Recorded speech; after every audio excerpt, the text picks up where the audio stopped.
guys, assalamualaikum. Di sini aku mau wawancara salah satu guru yang Sebenarnya bukan satu ya guys, hehehe. ada di sekolah ini untuk memenuhi tugas mata kuliah manajemen berbasis sekolah. Oke guys, untuk guru yang pertama di sini ada Ibu Yani. Ini Ibu Yani yang saya akan wawancara ya. Yang kedua di sini ada Ibu Adel. Backlight. Oke. Yang ketiga di sini ada Ibu Ane Dari Maroko beliau. dari Maroko. Ini dari Ini satu lagi. Wait a minute. Who are you?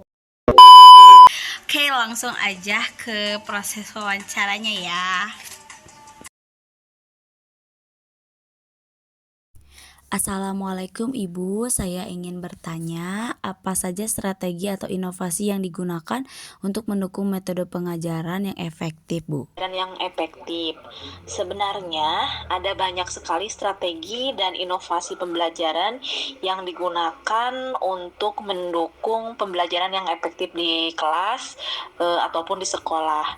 Misalkan beberapa di antaranya, yang pertama yaitu bisa dengan menggunakan pembelajaran berbasis proyek, yang dimana memanfaatkan proyek-proyek siswa bekerja pada proyek yang nyata yang memungkinkan mereka untuk menerapkan pengetahuan dan keterampilan yang mereka pelajari.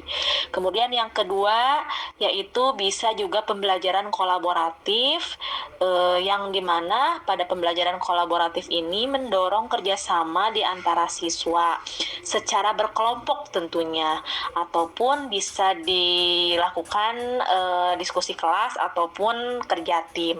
Tentu saja ini membantu siswa untuk mengembangkan keterampilan sosial dan berpikir kritis mereka. Selanjutnya yaitu strategi atau inovasi yang digunakan, yang ketiga yaitu teknologi pendidikan. Tentu saja dengan memanfaatkan teknologi seperti perangkat lunak, pembelajaran interaktif atau platform pembelajaran online, misalkan Google Form, Zoom atau yang lainnya, bisa meningkatkan akses dan fleksibilitas dan personalisasi dalam pembelajaran. Baik itu kita sebagai pembelajar ataupun sebagai pengajar ataupun murid-murid kita di kelas. Yang selanjutnya yaitu pembelajaran berdasarkan masalah, yang dimana pembelajaran berdasarkan masalah ini dapat mengajarkan siswa untuk memecahkan masalah mereka secara nyata dan relevan. Tentu saja pembelajaran berdasarkan masalah ini berpusat pada masalah yang dihadapi siswa secara nyata. Kemudian yang selanjutnya, poin kelima terkait dengan strategi atau inovasi yang digunakan di sekolah ataupun di kelas, yaitu bisa menggunakan pembalikan kelas atau flip classroom, yang dimana pada flip classroom ini, metode ini, siswa bisa mengakses materi, misalkan bisa dari video pembelajaran, misalkan mengakses video pembelajaran di rumah, kemudian menggunakan waktu di dalam kelas untuk berdiskusi, berlatih, kolaborasi, dan ini memungkinkan kita sebagai guru untuk memberikan bimbingan yang lebih private kepada siswa. Halo Bu Ane, saya ingin bertanya bagaimana sekolah mengukur kemampuan siswa dalam hal keterampilan non-akademik seperti kemampuan berbicara, berpikir kritis, dan bekerja sama, Bu. Sekolah dapat mengukur kemampuan siswa dalam hal keterampilan non-akademik seperti kemampuan berbicara, berpikir kritis, dan bekerja sama melalui berbagai cara dan metode. Contoh, kalau di SD Negeri Lingabudi itu, 1. Penilaian guru. Guru dapat memantau dan menilai kemampuan non-akademik siswa selama pembelajaran sehari-hari. Mereka dapat mengamati dan memberi umpan balik tentang bagaimana siswa berbicara di kelas, bagaimana mereka berpartisipasi dalam diskusi, sejauh mana mereka berpikir kritis saat menyelesaikan tugas-tugas, dan seberapa baik mereka berkolaborasi dengan teman-teman mereka. Kedua, portofolio. Siswa dapat membuat portofolio yang berisi contoh karya atau proyek yang mencerminkan keterampilan non-akademik mereka. Ini bisa mencakup video presentasi, catatan dari partisipasi dalam proyek kelompok, atau contoh kolaborasi dalam kegiatan ekstrakurikuler. 3. Penugasan proyek. Sekolah dapat memberikan tugas proyek yang menekankan keterampilan non-akademik. Misalnya, siswa dapat diminta untuk bekerja sama dalam kelompok untuk menyelesaikan proyek yang melibatkan riset, pemecahan masalah, dan berbicara di depan umum. Penilaian dapat didasarkan pada kemampuan mereka dalam melaksanakan tugas ini. 4. Tes keterampilan non-akademik. Di beberapa sekolah menggunakan tes khusus yang dirancang untuk mengukur keterampilan non-akademik. Ini bisa mencakup tes wawancara, tes pemecahan masalah, atau tes berpikir kritis. Tes semacam ini biasanya melibatkan penilaian yang melihat dan menilai kemampuan siswa secara langsung. Hai Bu Adel, saya ingin bertanya, apa saja sarana dan prasarana yang ada di SD Negeri Linggabudi ini ya Bu? Untuk sarana prasarana yang ada di SD Negeri Linggabudi ya sama seperti sekolah-sekolah lainnya ya. Fasilitas yang pertama yang pasti ruang kelas. Ruang kelas di mana siswa belajar dan mengikuti proses pembelajaran.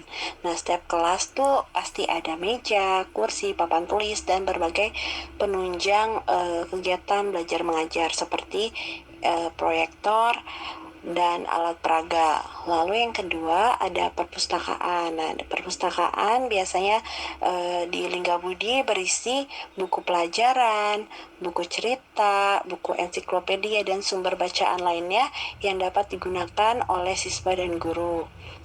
Lalu yang ketiga, ruang guru. Ruang guru di sekolah SD Negeri Linggabudi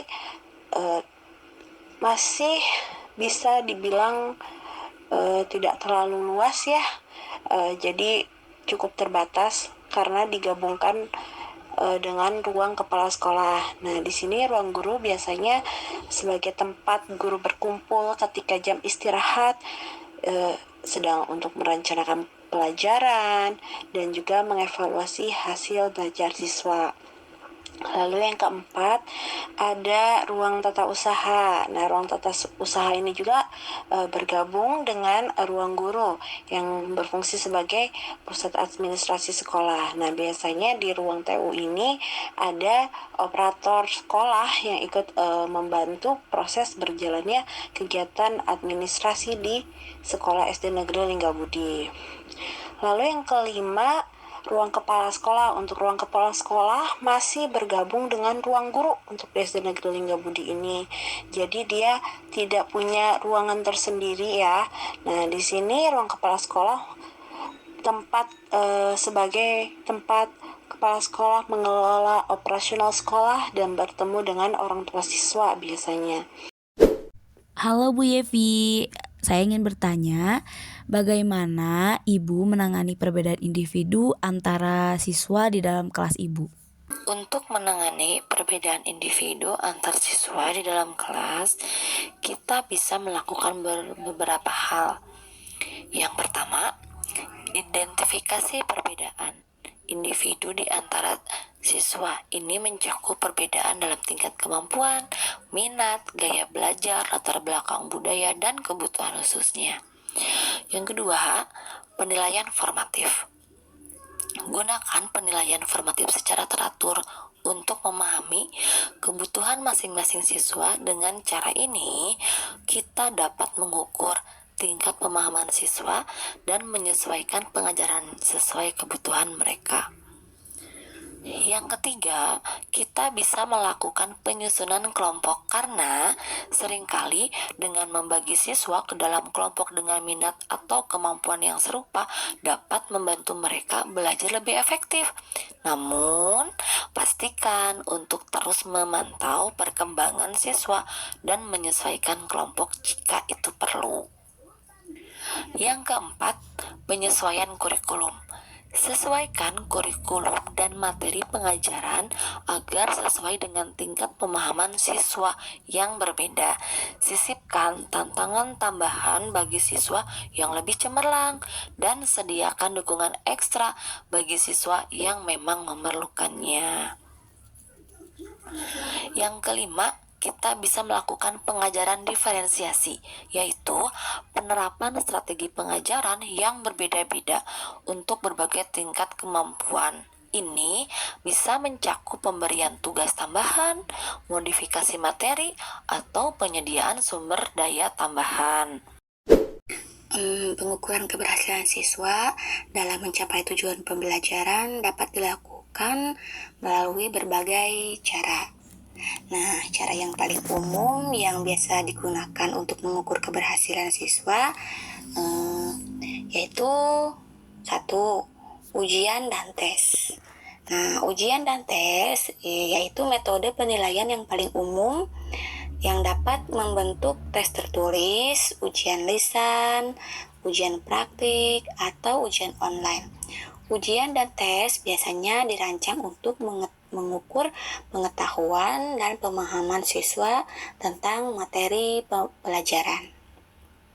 Kemudian yang kedua, tugas dan proyek.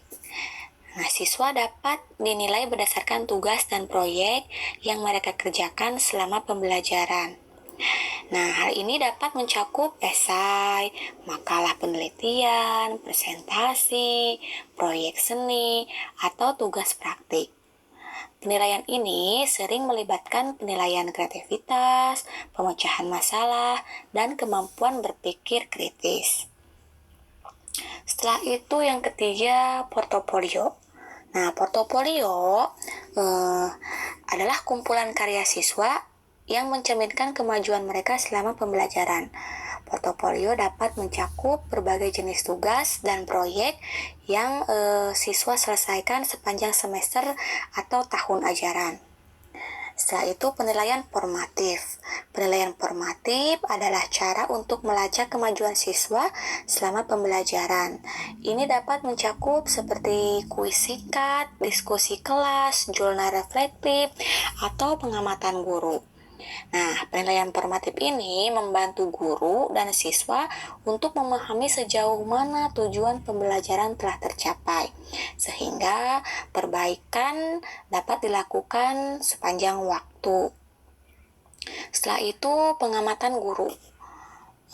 Guru dapat mengamati siswa selama pembelajaran sehari-hari untuk melihat sejauh mana siswa menerapkan pengetahuan dan keterampilan yang telah dipelajari. Nah, pengamatan guru dapat mencakup partisipasi seperti di kelas, kemampuan berbicara, kemampuan berpikir kritis, dan lain-lain. Kemudian setelah itu penilaian proyek kelompok. Dalam konteks kerja kelompok atau proyek tim, siswa dapat dinilai berdasarkan kontribusi mereka dalam kelompoknya, kemampuan kolaborasi, dan hasil kerja kelompok. Setelah itu ujian lisan.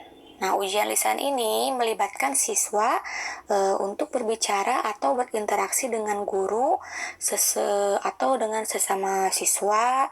Nah, ini digunakan untuk mengukur kemampuan berbicara siswa, komunikasi, dan pemahaman lisan siswa. Penilaian diri dan rekan. Nah, penilaian diri dan rekan ini meminta siswa untuk menilai diri dan satu sama lain, dapat membantu mereka memahami sejauh mana telah mencapai tujuan pembelajaran. Nah, ini juga dapat mengembangkan kemampuan refleksi dan evaluasi diri.